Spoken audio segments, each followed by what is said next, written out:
there. So, all right. Hopefully everybody enjoyed their day off on Wednesday. The lunch was pretty good. The accreditation visit is over with. They gave us our initial impression. You know, it sounded pretty good. I think we did all right. The thing that they had brought up more than anything else is that we didn't have all the safety requirements out there, which is really a BMI building issue. It's not an IQO issue. We don't control the labs or the fact that there's no shower in the PCB lab. We don't even use a PCB lab in our program. Do you guys do a course where you do printed circuit boards? Not yet? Out there? Yeah, actually, at my old university, we did away with the printed circuit board lab, and we replaced it with, we still do printed circuit boards, but we replaced it with a milling machine versus the etching process, which actually falls more under this course than it does that there. So, all right, I went through chapter 2 out of the Braun book the other day, and I'm referring to this book as the Braun. That's the name of the author. And I'm going to continue on, and I'm going to talk about chapter 3. Chapter 3 doesn't have a lot in it, but then I'm going to get into chapter 4. And chapter 4 gets ugly very fast, and I'm going to get ugly with it. And my wife says I'm ugly some days already, but the math gets a little ugly in that particular chapter. So we're going to get into some theory. So the first thing that we look at here is when we look at DC motors, they're the most common type of motor used in mobile robots right there. So and this book actually talks about embedded robots. So this book talks more about, you know, robotic cars, robotic helicopters than it does about industrial robots. So we'll probably have to go to another book later on to talk about industrial robots. But for right now, I'm going to stick with this because even though in industry here you're going to see a lot of industrial robots at the factories, things out there, but mobile robots is really where things are happening in the industry out there. And especially when we start looking at things such as self-driving automobiles and delivery systems and out there. There's a company in the United States called Amazon, which probably you've had to have been living under a rock if you've never heard of Amazon. But what? What? eBay? Well, no, but Amazon's the one that wants to use helicopters, you know, mobile helicopters that are drones to deliver packages when you buy something. That there. eBay works differently. eBay, I list something for sale and then it's up to me to deliver it to the customer. Amazon is a huge retailer that's got warehouses all across the U.S. and the U.K. I don't think they're in Asia anywhere yet. They may be looking at moving into Singapore. So far, they're not. I know they're not in Malaysia. And to be honest, I miss Amazon. Amazon is my favorite shopping place in the U.S. I'm sorry, ladies, but I'm a typical man. I hate stores. I hate going into a shopping mall. Nothing ruins a Saturday faster than my wife asking me to go to the mall. That there. Especially in Malaysia on a Saturday. The malls are insane. They are insane. Anybody that wants to go to Wanza Walk or One Yuatama or anything like that on a Saturday really needs psychiatric care. That there. They really need to see a doctor if they want to go see something, go into the mall with those types of crowds. I went to Eon there at Wanza Maju the other day. Actually, I think it was Tuesday. My wife and I went there, and the mall was empty. And I said, "Now, here's the kind of mall I can go to. An empty mall on a Tuesday evening. Yes, I could deal with this, but a Saturday." So, but regardless, mobile robots are definitely the new technology, and we're going to see Google is actually very large in the mobile car business, coming up with autonomous driving cars. And everybody thinks of Google as the search engine, but Google, you know, of course I think Google is the search engine because that's where they started out at. But, do I have a point? Yeah, I have a point. So Google started off as a search engine for the internet, And then, of course, Google is extremely big in the Android world. Now, Google is the owner of Android operating system, and they create a number of apps. And one of the big apps that Google produces is called Google Maps. And I know that in Malaysia, Waze is the big one. I still prefer Google Maps over Waze. Waze's big thing was that it included real-time driving feedback from drivers, but Google Maps has added that recently. So I prefer Google Maps. I think the maps are updated more often. But regardless, I'm going to stick down this path of mobile robots for right now, and then we'll move into the industrial as we go on. So, getting into this discussion, I'm going to talk this hour a little bit about DC motors. And a DC motor, basically, this happens to show a motor with a motor enclosure. This is a DC voltage right here, plus minus right there. The motor turns. This turns our little wheel.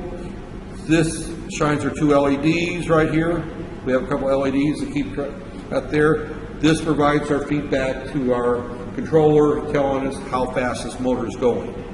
It doesn't tell us the position. This particular type of encoding system only tells us the speed of the motor right there, because the output of this is going to be basically a square wave right there. Every time it sees a white one, it's going to go high. Every time it sees a black stripe, it's going to go low right there.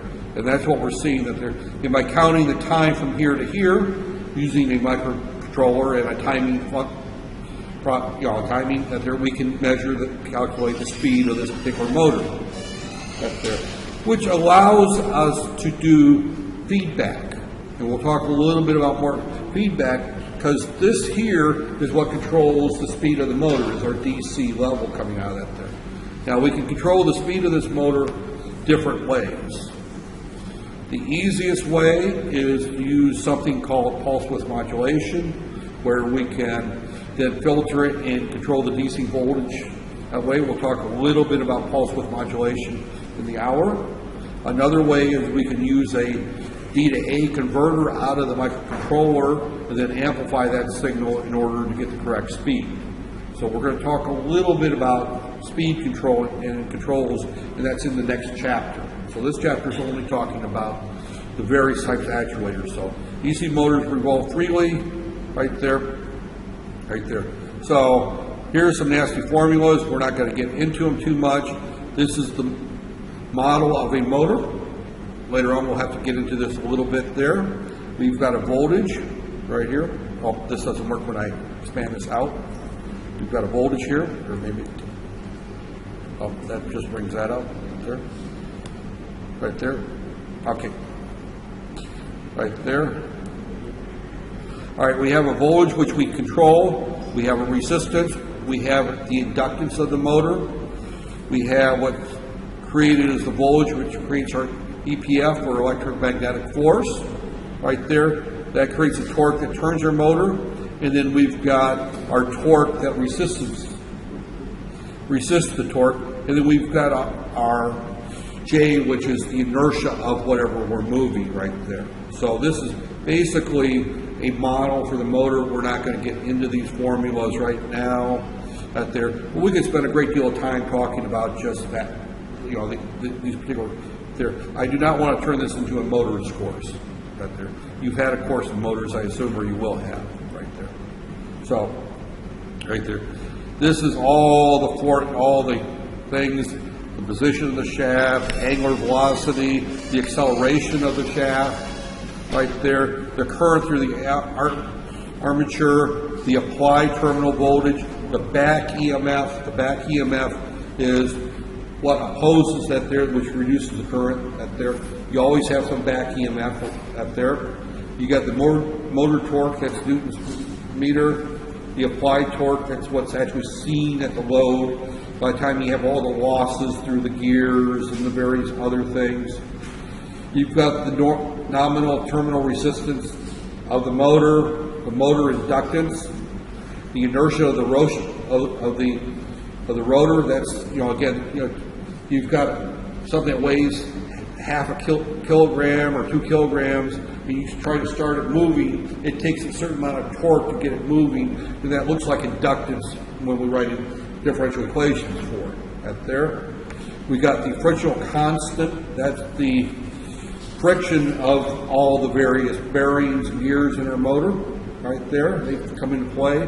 We have the torque constant, that's just basically a constant that in order to keep the thing going. We have the back EMF constant, that again is volts per seconds per radian. We have a speed constant, and we got some regulation. These are all variables and constants that there. Anything that starts with a K is a constant. This is a variable right there. That's the position of the motor, which in the previous example we don't measure that anyway. We've got the velocity of the motor, that's how fast it's turning, and this is how quickly it's accelerating or deaccelerating. Right there. The current, all these are various up there. This is actually a constant right there. And these are actually constants that they're I don't know, you can't see where my pen is going, but you can see where that resistance, the inductance, those are all constants right there. But these all vary according to the speed of the motor. These are all constants depending on the type of motor and what our load is. So again, I'm not going to get into that. The torque produced by the motor is proportional to the current. This is called the torque constant. So in other words, if we have 2 amps, the torque produced by that, the power is going to be the torque constant times the acceleration constant times the velocity, and we've got all these. The efficiency is our power in versus our power out. That there again, I'm not going to get into these formulas right now, but that's just basically the model. The model we're looking at for a motor looks something like that right there. Right there. So here, this is the basic model we would look at if we were to analyze this motor in great detail. Right there. And this book, to be honest, just throws the formulas up there and lets it go at that. Right there. So the formula that we're essentially looking at right here is that our power out is equal to our acceleration times our torque. Our power in is our voltage at the armature times the current through the armature. P is equal to V times I. This is a DC motor, so we don't take any power factor into consideration right there. And we do have a loss. This is a loss. That is the thermal loss based on the resistance of the windings of our motor and the wiring times the current through our armature squared, right there. So, but basically we're ending up with a formula that looks like this right here. The efficiency of a motor is equal to our torque times its times its velocity, right there. This torque of the TA. As you go back and look at that right there, TA is the applied torque.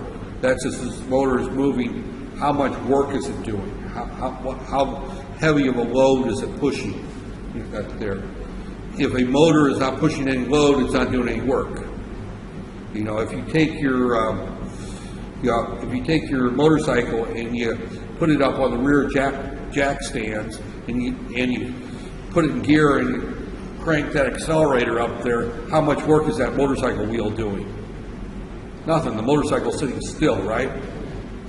But as you turn the accelerator and you're going up a hill, this applied torque goes up greatly. So the amount of work is how much torque or how much work is being done times the velocity in which you're going up the hill.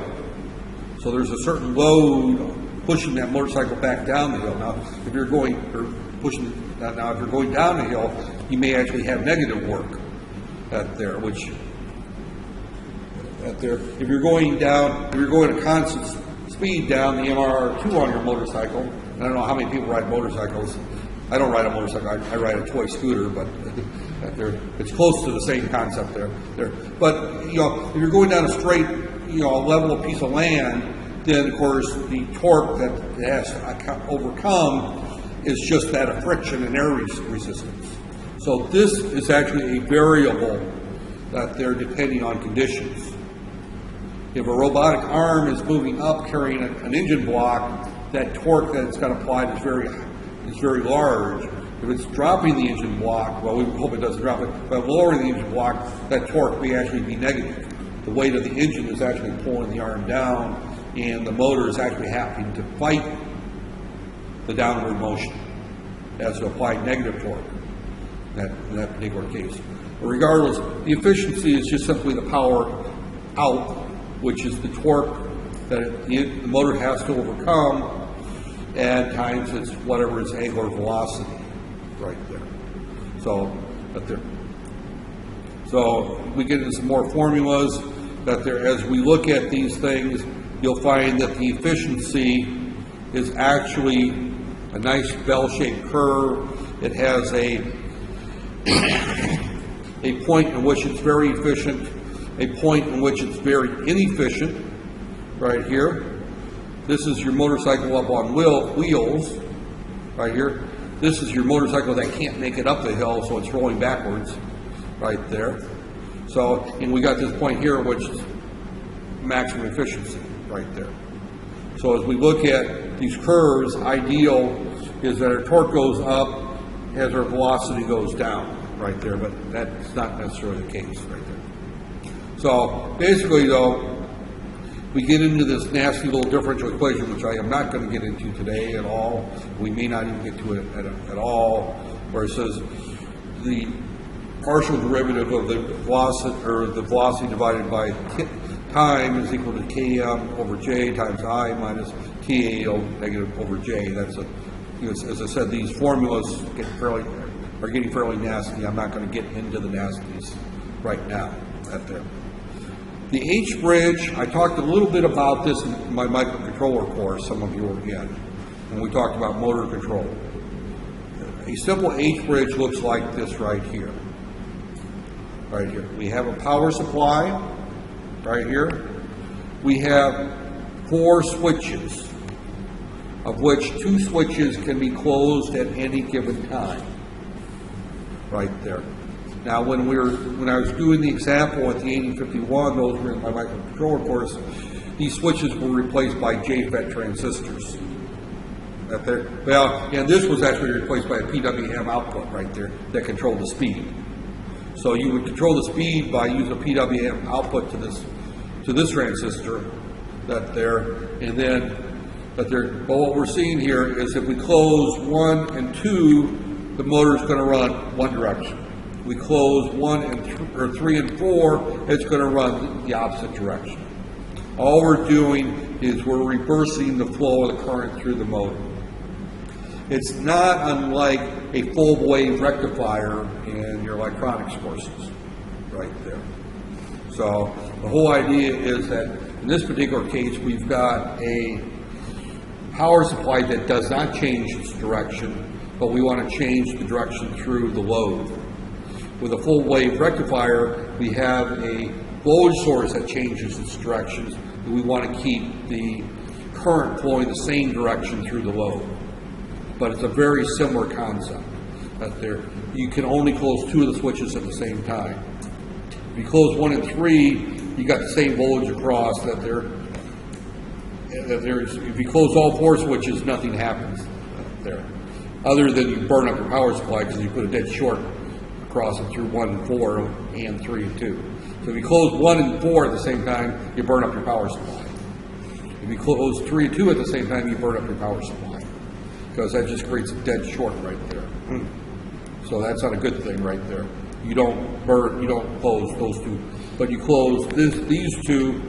That takes the current through here and through the motor this direction, back through here and back to the power supply. If you close the other 2, and I don't think I can change colors, but I can erase that right here.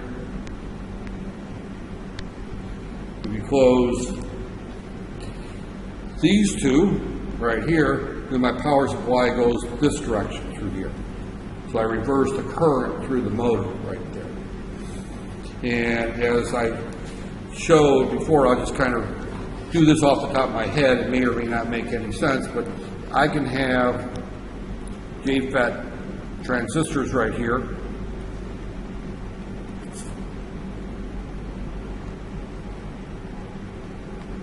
Right here, right here. And these are fed by inputs from a microprocessor. This bar here is fed from a microprocessor P through another transistor right here. I'm just going to show a transistor here, right here, where here's my VCC, my voltage right there. And this I'm being fed with a PWM signal, which varies the value of that. That controls the speed, and the inputs of these two will control the direction right there. Actually, this should go to here. This transistor is right there. And these two are tied to the same input, and then these two are tied to a different output of the microcontroller. So I close these two I can close, or I can close these two. So it's very easy to control this with a microprocessor or a microcontroller using an H bridge right there. So, and we control the speed by controlling the voltage coming out of how long the power transistor is turned on, driving the motor. Going back to my drawing here, right here, this here is showing as a constant. That does not have to be a constant, right there. Matter of fact, if we're doing robotic control, it is most likely not a constant voltage. It's going to go through some type of circuitry there. But again, since their required digital inputs have severe power, since they can only drive the motor can draw a lot of power, we are not going to drive it directly. That's why I show the transistors there. You know, they talk about the L293D, that happens to be a power amplifier. There's other ways of doing that there. So, but this just happens to be one where we have a speed control and then we have our direction control right there. For both logic 1, set the speed of stopping the mode right there. So again, as we look at this right here, they're always opposite each other. Get substituted right there. What they're saying right there is that we set this one to 1, this one to 0. It's going to go one direction. We set this one to 0 and this one to 1. It's going to go the other direction. This controls their speed right there. And then we can stop the motor by setting them both to 0 or both to 1, or setting the speed to 0 right there. Most of the time you would just set this to 0 and you would run these through a single output and an inverter going to the other one. So your processor would have here, and you would have right here, this is X, this is Y. So this would be your direction coming out of your microcontroller right there.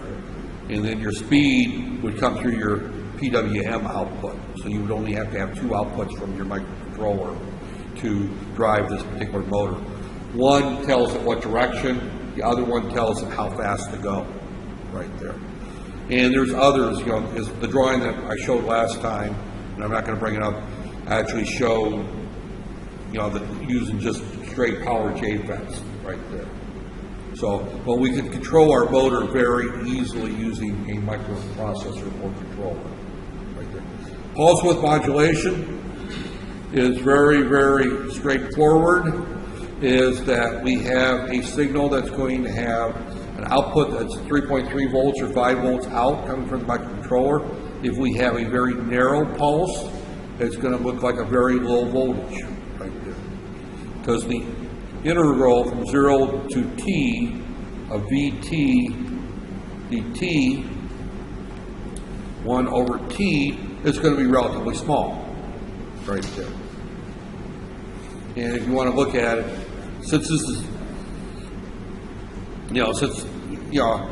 normally if we do RMS, which is what most people will do when they calculate motors, RMS, just a review, or maybe some of you have not seen RMS, VRMS is equal to let's see, the square root of the root, the square root of the means, which is 1 over t of 0 to T, the voltage squared T dt, right there. That's the RMS voltage. But since we're only talking pulse width modulations, we can take that part away and just use that there. We don't need to square it because when we take the square root, it's going to equal out. This applies if you have sine waves or non-square waves. But as long as you've got a waveform that looks like this, we can just use that there. And this is our V RMS or average, right there. Right there. Right there is equivalent to just the, it's just simply the average right there. We can just do it that way. Another formula that's really easy is we just take the duty cycle, and I'm just going to write the duty cycle as dW or dC, that there is measured as a percentage from 0% to 100% right there. 0% means that it's 100% off. 100% means it's 100% on. Right?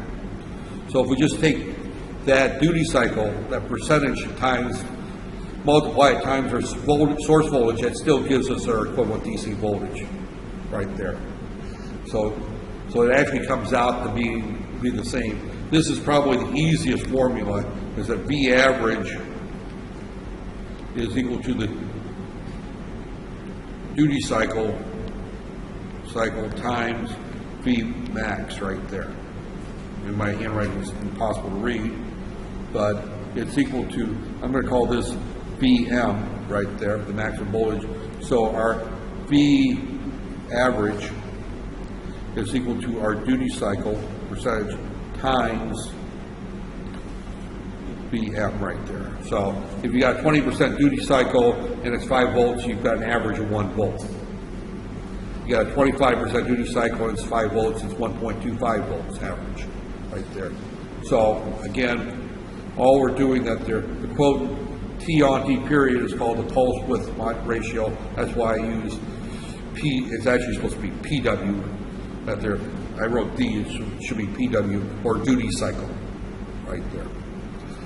And we didn't do it in the microcontroller course, but it's a very easy thing when you deal with a microcontroller like the HC12. It's the Freescale or the 8051 or the ARM microcontrollers, to simply load up the duty cycle into a register in the timer and just tell it to run. And the timer will send out the correct pulse, and then we can measure the speed and adjust the duty cycle as we care to do. Now, I'm going to say a dirty word here. This is all done in software today, right there. So if we were to actually do this, and this course is more of a theoretical course than an applied course, that you would have to write software in order to determine what the duty cycle is, right there. And you would have to have some type of feedback where you measure the speed, you know what the desired speed is, so then you would adjust your duty cycle accordingly, right there. So again, you have multiple parts, and we'll get into that in the next chapter when we talk about feedback, right there, and how feedback works, right there. So, right there. Again, we're looking here at measured speed response here, right there. This is PWM generated by software. That there are many microcontrollers. Here he's talking about that old one that's in the board, have special modes output to support this operation. Almost any microcontroller today will generate PWM very, very easily, very, very quickly. Right there. It's connected to the speed input of the amplifier. That's what I was just talking about there. And we can adjust the speed right there. And what we're looking at here is that it takes time for that speed to ramp up right there. And that's what we're looking at right there. As we increase our duty cycle from 0 to 100%, our speed is going to reach, now it reaches a point in which it doesn't get much faster. And the reason we reach that point where it doesn't get much faster is that friction now oversets. As we increase the speed, we increase the amount of friction on the motor, the amount of air resistance. So therefore, we reach a point here that we go up very rapidly, then it starts leveling off because we've reached a maximum torque right there. So if their speed calibration can be done, we're not going to worry about how that is done with a calibration table. Now, we talk about stepper motors here. And stepper motors are motors in which we apply a digital signal to them, and they will step so many degrees per there. So if I want to step 1, I put A11 on A, 10, 12, and we go through these steps here, and we simply go through and we put 1, 2, 3, 4, and this motor is going to go through and step through. This actually only has 4 right there. So stepper motors are very, very, they're rarely used for driving mobile robots. I've used I've worked with systems that use stepper motors for things like positioning satellite antenna. You want to move it so many degrees across the horizon, so you would send it so many steps at their account right there. And they're used a great deal for industrial robots because you can tell it how far to move. You're not going to tell it how fast to move, but you're telling it how far to move right there. So stepper motors right there, they do have some problems right there.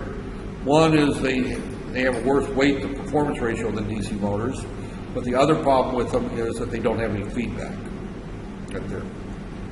So they don't have any feedback on the load or the position in reality right there. So normally if you use a stepper motor, it has to be recalibrated every so often to a zero position, so it knows where it's at. And then after time, it will generate errors, and then it has to be recalibrated right there. So stepper motors is just the way that they're done. Their standard steps is 200 steps per revolution, 1.8 degrees. Some rely on half steps out there. So there's a maximum number of steps per second depending on the load. But again, what we're basically doing here is we're sending it a digital sequence account to tell it to move so many degrees. We just send it a signal there. Servos, I've used servos quite a bit. I actually have 2 or 3 of them upstairs. I probably should have brought them there. But there qualifies as servoing action. They can be used in closed loop, which is very, very valuable. And their servos use PWM, but they do it differently. The PWM doesn't control the speed, it controls the position right there. So, and every motor is different. You got to pull up the data sheet for the particular motor, and it will tell you what the pulse width is for how many degrees of position right there. So what we're looking at right here is this is an example right here. As I said, this is a relatively short chapter. These are short pulses right here. So these are short pulses. It's in this position right here. This is a slightly wider pulse. It's facing right there. This is a wider yet pulse. It's facing this direction. So we can vary the position of a separate motor, a servo motor, by just varying the pulse width. And that changes its position out there. They're fairly accurate. They're usable very commonly. A servo would be used for a steering motor if you want to steer something out there, because it can control the position. You would never use it for a drive motor because it will only go about 120 degrees. It will not go full 360 degrees out there. Servos don't go around circles. They only go right there. Servo has 3 wires right there. Pulses are generated every 20 milliseconds right there. A pulse width of 0.7, this is an example, will give you negative 120 degrees. 1.7 will take it to plus 120, so this particular one's got a 240 degrees, 280 degrees, 240 degree swing right there. So it'll only swing about 2/3 of the way around the circle right there. So a servo motor will swing from roughly here to here. Actually, not quite, or more than that. This is 0 degrees, so it's going to swing to 120 this way, swing to 120 this way, and can't reach this right here. Right there. So it'll go 120 degrees to the left, 120 degrees to the right, and then it can't enter this realm right here. Right there. So it's good for positioning right there. So, but they don't have a lot of torque, so large stepper motors are used for like satellite dishes that are heavy right there. That kind of winds up this chapter. As I said, it's a very fast chapter right there. That's why I'm going to jump into the next one right there. So, control. We have all kinds of controls, and this chapter gets kind of ugly up there. I'm not going to get, today is just kind of an overview. We'll get into more details later on. But we have all type of control. We have to control a motor's current speed in order to control how fast it moves. We won't talk about the positioning of it because we'll not there, but that they're setting a certain PWM sense that there, because PWM will affect the amount of power going to the motor, but the load affects how fast it can go. So applying 70% pulse width going up a hill is not the same as applying 70% pulse width going a flat surface, or 70% going down a hill. So we need to have some way of measuring our speed right there and making adjustments. The simplest one I just gave you was that we had our little wheel with our black and our white wedges there, and then we counted, we got a square wave coming out, right? We use a microprocessor, a microcontroller to count the time from here to here. This gives us the time to go so many degrees. We run it through our software, we calculate. So this time then goes through our software and is proportional to the speed, right? The smaller the time, the faster the motor's going. The quicker these pulses come, it's going fast. If these pulses are long, the motor's going slow, right there. We run this speed through a particular subroutine that makes adjustments, and it's going to look at the desired speed versus the actual speed or the measured speed. I'm going to use VM and VD right there. So we're going to measure the difference between VD and VM is going to be some air right there. So the motor is not going the right speed. It's going either too fast or too slow. So we feed this air into an algorithm that's going to then adjust the pulse width right there. So that's what we're essentially doing is to start. We'll get to this table here.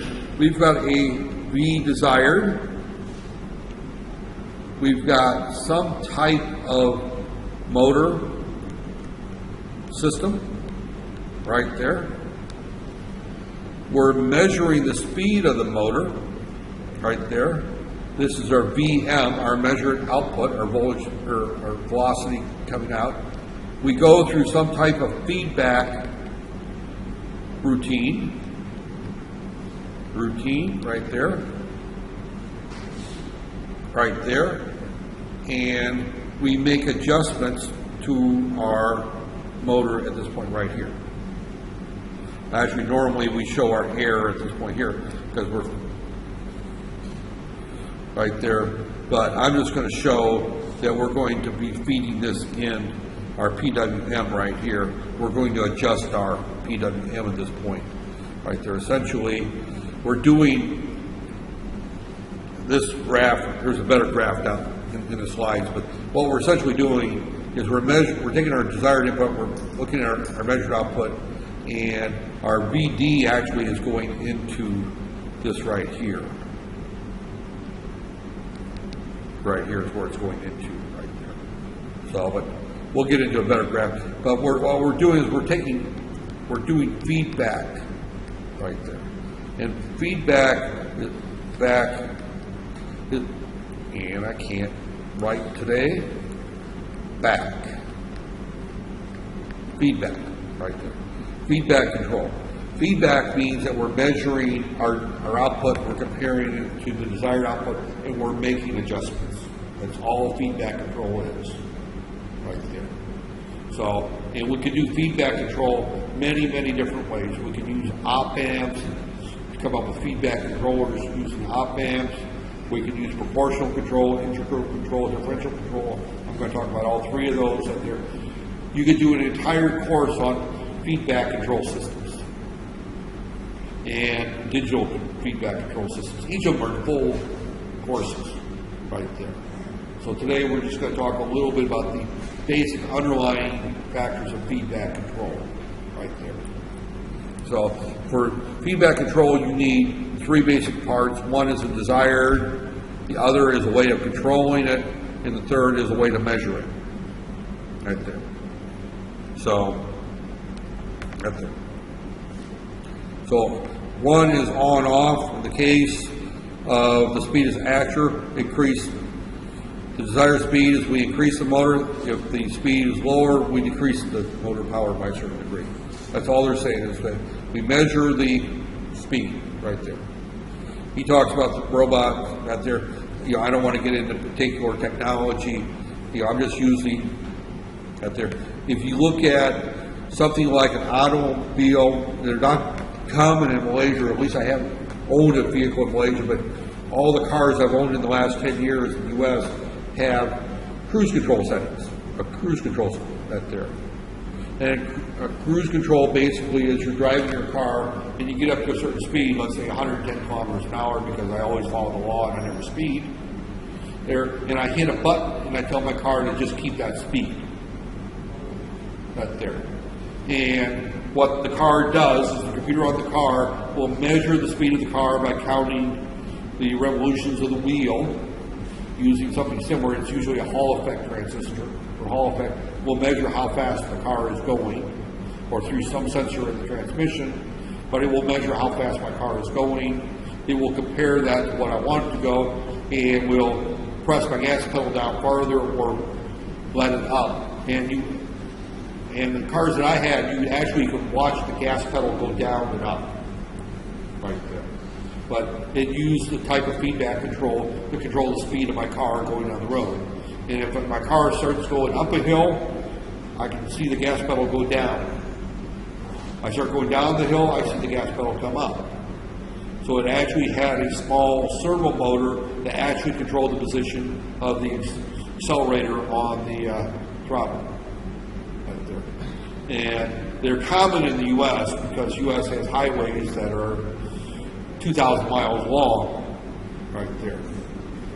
When I was back in the U.S. in January, my wife and I drove from San Diego, California to Seattle, Washington, which is about a 22-hour drive if you're driving straight.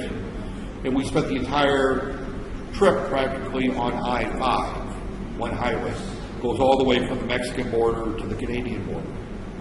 So you can literally get in your car at the Mexican border, set your speed control, and say, keep going until I hit Canada, except for you run out of petrol out there because it's such a long way. Now, most of the trip, though, through California, we did on the Pacific Coast Highway. We didn't pick up I-5 until after we hit San Francisco, but still. Yes. What? In U.S. and the Depends. Most places, no. That trip, no, we did not go through any tolls. Yeah, I-5 does not have any tolls, neither does the Pacific Coast Highway, that doesn't have any tolls. If you take through Illinois, for example, and Indiana, I-80 across has a toll. The Indiana and the Illinois toll road, and then the Ohio Turnpike and the Pennsylvania Turnpike, that's a toll road. But, most roads are not out there. Malaysia has mastered the art of putting tolls on highways out there. You cannot go anywhere without going at super slow speed along old 2-lane roads without paying a toll, is what I discovered. You can't even drive around KL without getting a toll there. If I want to go from my house to Zamazara, I have to pay at least 3 ringgits, I think, out there. So, but again, the whole idea of feedback controls is to maintain a constant velocity right there when we're looking at this type right there. So this here is, again, a better drawing of the more proper drawing of what I tried drawing a few minutes ago from my memory right there. But what we've got here is we've got some encoder measurement, and we feed it back to our subtractor or our feedback loop there. That is fed to our actuator, some constant right there, in order to adjust our throttle or change our pulse width modulation. And then that output is then fed to our motor right here, which then we continuously update this feedback loop right there. So we have that there. Now, in this particular case, we're talking pulse width modulation. So here they're going on, off, bang on there. So now another type, actually pulse width modulation isn't quite this one. This is probably more suited to an air conditioner controller. Right there, this type right here. My air conditioner in my living room or my bedroom, or this air conditioner here, it's set to a particular temperature. Right there. When it reaches this particular temperature right here, it turns on. The air conditioner turns on. The temperature starts to drop. It reaches a certain point, it turns back on again until it reaches this temperature, then it turns back off again, and you get this type of oscillation right there. Now, it's actually going to go kind of like this and up like that, but you're going to get this on-off right there. So this type of control is not really pulse width modulation, because pulse width modulation is not an on or off right there. You know, it is a constant controller. We're controlling the position. This on-off, I lied when I compared it to pulse width modulation. It's more of the heating, air conditioning type. There. My car ignition system, that's more of a pulse width modulation type, where we have more unified control right there. This is the on-off. That'd be like full speed on your motorcycle, off, on, off, on, off. You tear your motorcycle apart in no time doing that, right? There, or your car. But that's the way air conditioners go. They're either fully on or they're fully off right there. So again, this is, they're just showing on off here. Again, they're showing here, this is our off point, this is our on point. This is actually a heating condition. This is actually heating because the author is from the West, where we tend to heat more than we air condition. I grew up in Minnesota, and a lot of houses didn't have air conditioners because it never got much above 22 degrees in the summertime. But quite often in the wintertime, it might get to minus 40. So we tended to have furnaces more than we had air conditioners out there. So, and a lot of cars didn't have air conditioners growing up in Minnesota. So we didn't out there. But again, you had this hysteresis right here. They call this a hysteresis. That's the difference between on and off that you allow. The wider the hysteresis means that usually the more efficient the system operates, because it stays on longer and comes up to, especially a heater, it comes up to temperature and will heat for that there. So your house might go up to 78 degrees, and then it goes all the way down to 68 degrees, and then back up to 78 degrees. It may have a 10-degree swing there, which is quite annoying if you're a type of person that gets cold or hot easily, right there. So in an ideal situation, you would have a very narrow swing. If you're talking something like the automobile, I can't afford to have my car drop down to 100 kilometers an hour and then up to 110 kilometers an hour, down to 100 kilometers an hour, up to 110 kilometers an hour, 120 kilometers an hour. I can't afford that swing right there. So you have this hysteresis that there. So all systems exhibit some of this swing this hysteresis right there. And we also have what they call overshoot and undershoot right there, as we get into this in more detail. So, right there, understand the theory. This is the basic theory I talked about. Right here, we write a subroutine to read the encoder data, compute the new output value, and set the new output value right there. So, periodically, low-level control tests runs in the background right there. And I'm not going to get into this code because this code is written for that Motorola processor, and I don't want to get into talking about that there. So this is an example of an on-off controller that they set up this particular controller for. And what they're measuring here is velocity on this side and time. And as you can see, it goes up to here, goes down, up, down, up, down, up, down. And that's typical of any type of on-off controller right there. If we're looking at time, right there.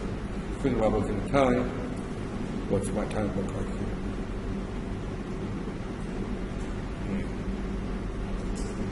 Oh, we have another 20 minutes we can talk here easily. Right there. Okay. All right, the simplest controller is not always the best. That there, the standard industry standard is called a PID. PID stands for proportional, integral, and differential. Right there, compromises a proportional, an integral, and a derivative control part. They're produced and sectioned individually and combined in operation. As I said, we could do an entire course on PID controllers. PID controllers are somewhat, we'll see the formula for it, right up there. And I just completely lost where I was at. Here I am, right there. Right here. The simplest is right here. And this is what we're looking at right there, is that we change our speed according to how different than we are from that there. In other words, we don't make drastic moves unless we're very far away. So, in other words,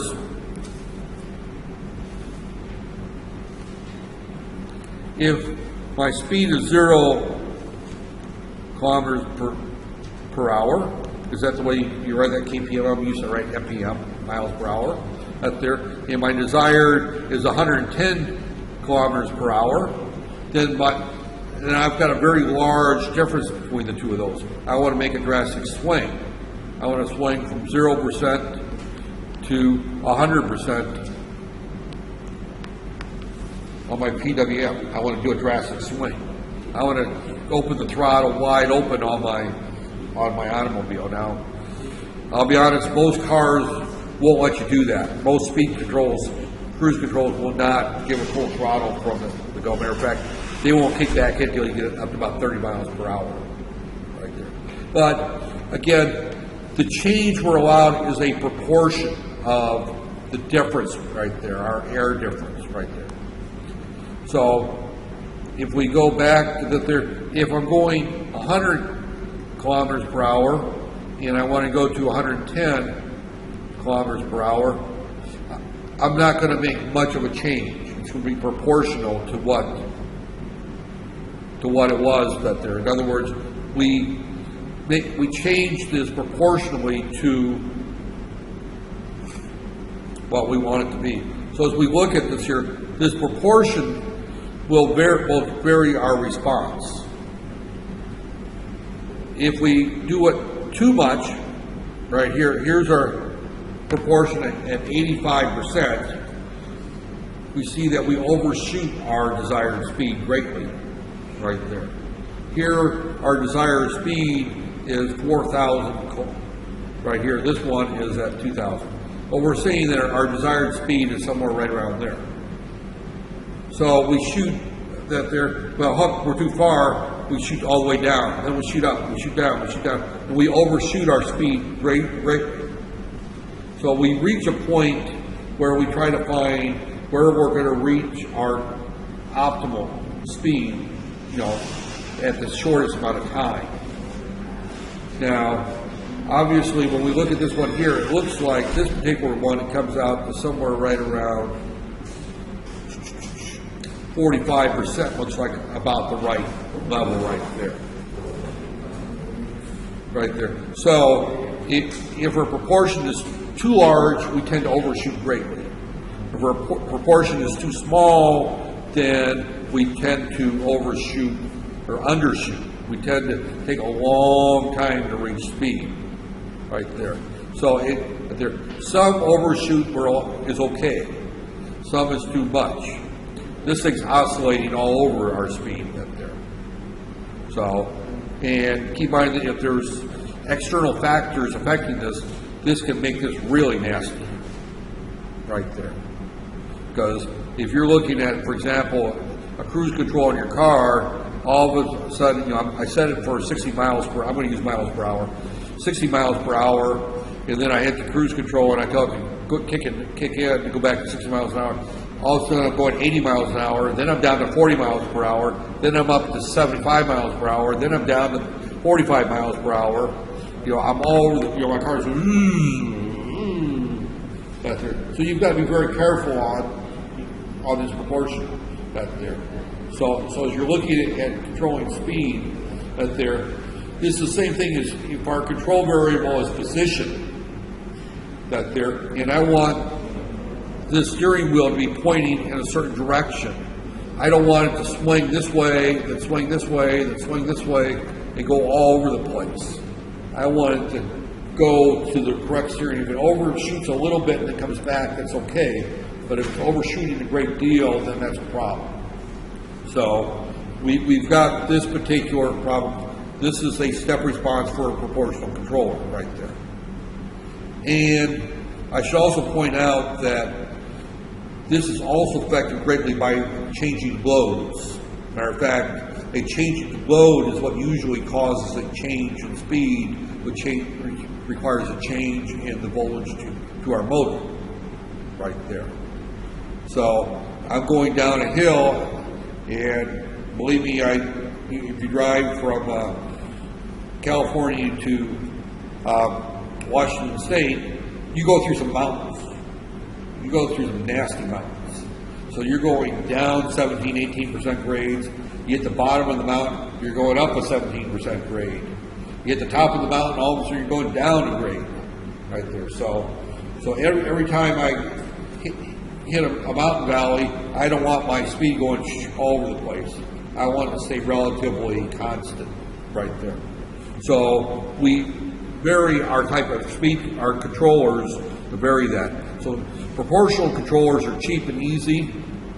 All we do is set a pot in there, and we can adjust them accordingly right there.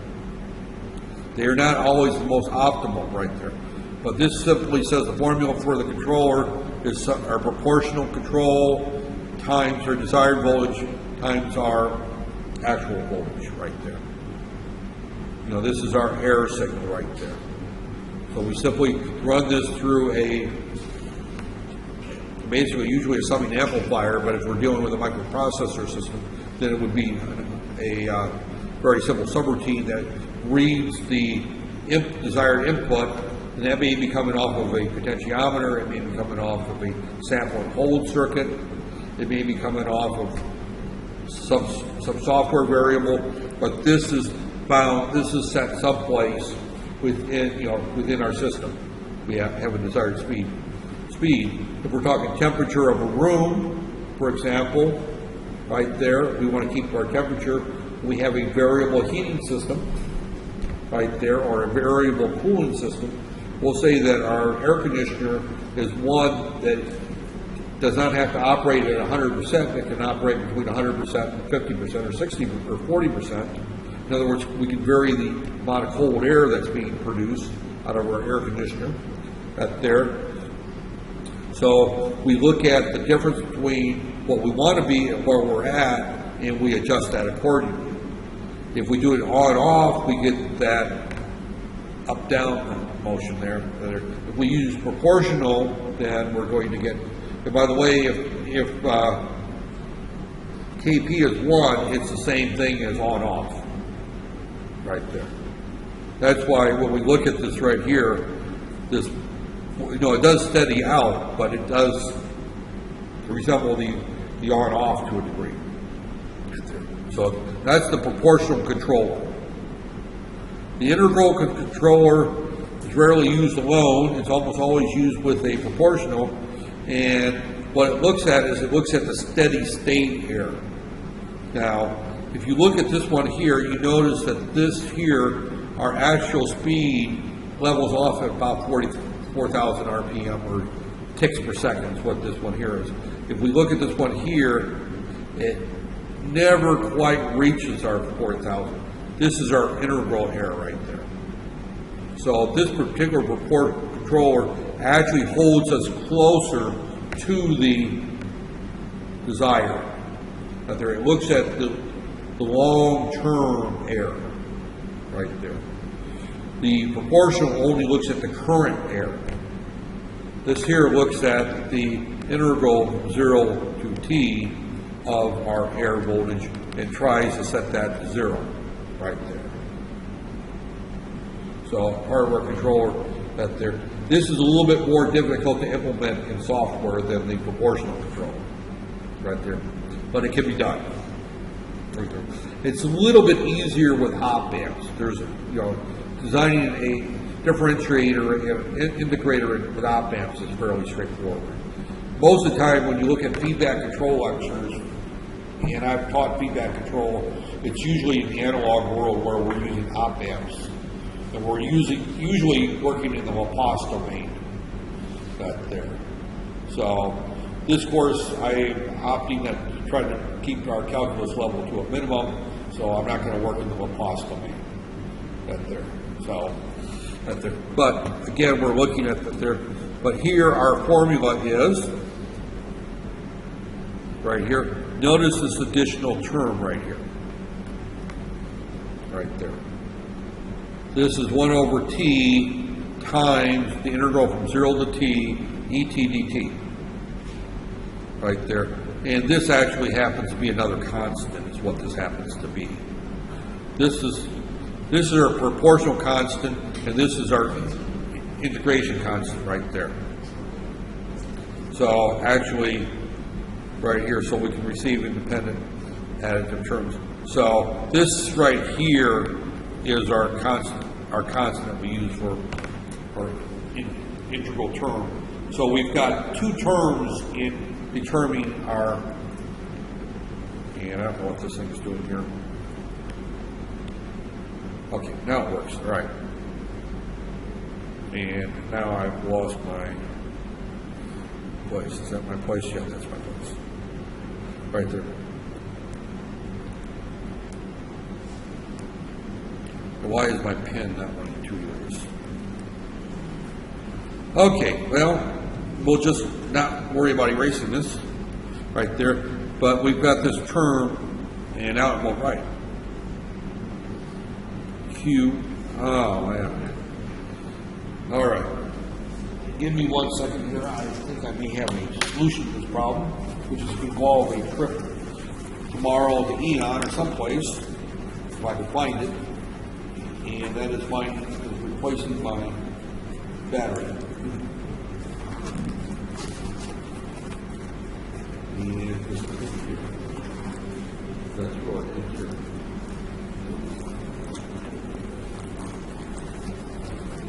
Well, maybe I won't.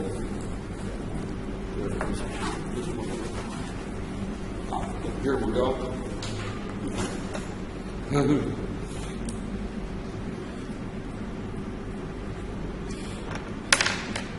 These batteries are extremely difficult, hard to find. 4A.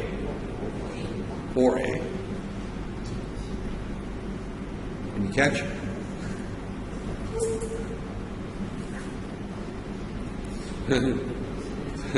As I said, they're very difficult to find. Right there. Out there. 4A batteries. They're not easy to find. Out there. But have you seen them before? No. First time, yeah. As I said, they're not easy to find. Out there. But that's what these pens, Harvey Norman sells them because they sell this computer cell out there. Okay, but getting back here, this is a constant just as this is a constant that we can vary right there. So we've got, this is our integral term right there. We've got two terms when we look at this right here. And what we're looking at right here is that when we look at this here, this is Kp with only the at there, and you notice that it never reaches full control because full speed because the proportional keeps us from reaching full speed at there. So here we're using Kp is, you see now it's too sensitive. Now it's writing if I get, see, if I get close to it, right there. So Kp is 0.2 and K1 is 0.05 right there. So this actually should be a K1 right here that they put as T right there. That should be K1 right there. But again, what we're looking at right here is that right there K is equal that. So we end up with those particular terms right there. Now, this gets into how you would do it in software, where we come up with a software integrator where we do that there. When you took calculus, did you ever hear something called Simpson's rule? You know, anybody know what I mean by Simpson's rule? It's a way of doing integration by doing sampling and multiplying by the width. But what Simpson's rule is basically, if I want to find the integral of, say, this signal right here, I would divide it up into little squares right there. And I would then add up the width of each square times its height and add those all up in order to find the integral numerically right there. That's called Simpson's method, or it's a way of doing numerical integration out there. And what this is getting into is a way of doing numerical integration. This is only doing it for two values, but if you wanted to be more accurate, you would do it for 5 or 6 values, however, right there. But this is a way of doing it discrete, replacing the integral with the sum using the trapezoidal rule, which is another way of saying Simpson's rule. It's called trapezoidal integration right there. So, and this gets into the algorithm that you would use, and I'm not going to get into that there. And then the last one is the derivative. And where am I on time? Getting close to where I'm going to probably stop for the day, but we'll talk about the derivative. That there's rarely used by itself again. It's almost always used, the proportional is used with everything. That's the simplest one. That there. The PI or the PD or the PID are variations of that there. So the PD reaches the P controller but still has steady state error. So when we look at the response, the proportional right here, here's our desired speed. Here's right here our PD controller. Actually gets here very quick right there, but it never quite reaches the full speed. We add the PID, the integral controller, and it'll get up to full speed right there. So those are our three, and we're left with this nasty formula right here. This is the full formula right here, right there. That is the full formula. This is shortened right there.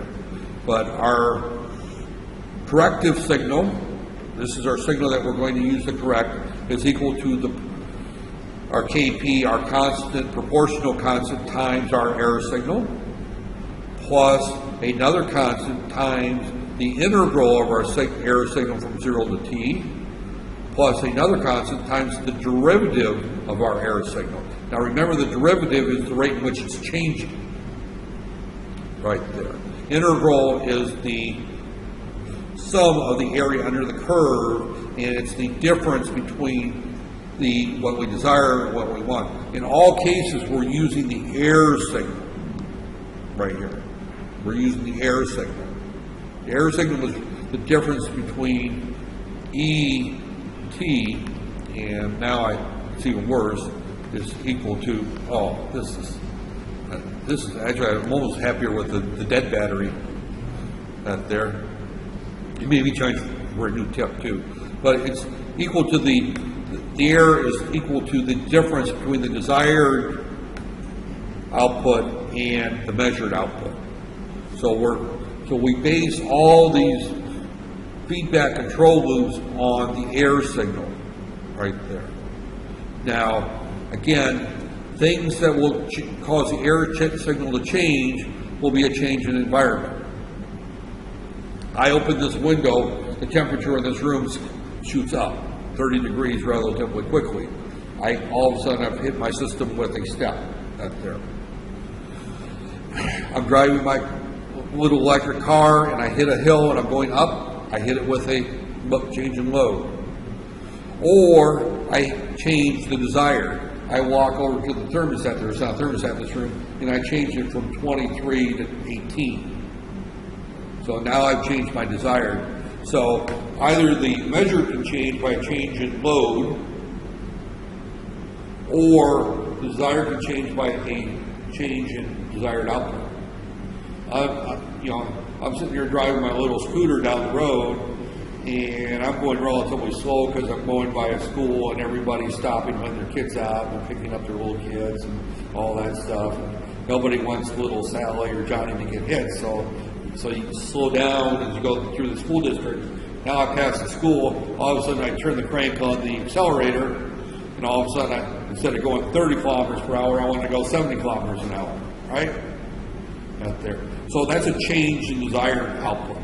But we're looking at, when we run through these formulas, what we're looking for is what is the error, that's the difference between desired and measured output.